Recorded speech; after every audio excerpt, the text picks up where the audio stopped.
Cootes Paradise, Chapter 18, Tea for Two.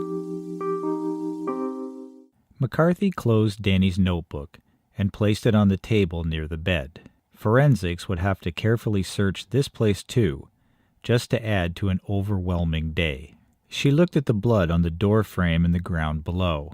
Not much, but judging from the height of the largest smear, it appeared someone had been struck, most likely in the head, which may have contacted the doorframe.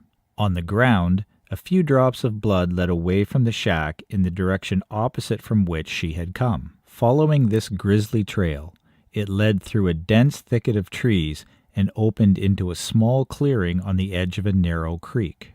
The ground at the edge of the creek was well trampled, indicating there had been activity here recently. She was interrupted by a shout from the shack. "Where'd you go, detective?" She turned and headed back. As she passed through the opening and came back into the clearing, she noticed a row of flowering plants nestled in the grass. The other plants in the area had been cleared, as if someone had been consciously gardening. Nice touch, she thought, for a vagrant thief living off the land. Inside, she met Sergeant Esther McComb, who was examining the cups that had been left behind on the makeshift table. "What do you make of this, Angela?" inquired McComb. "I guess Emmett and Danny had some tea," McCarthy replied.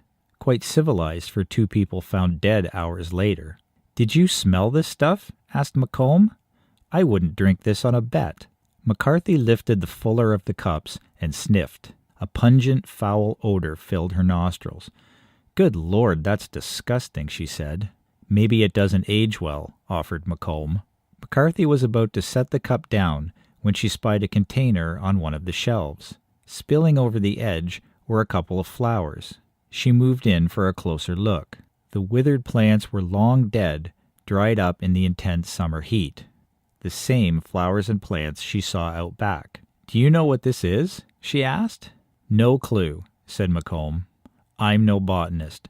I know enough not to touch poison ivy, but if this guy, Emmett, lived out here, chances are he knew what he could eat."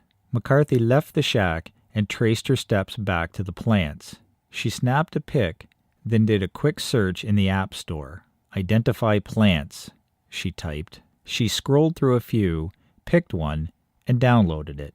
Once installed, she entered the picture of her beautiful summer plant, Datura stramonium, Jimson weed.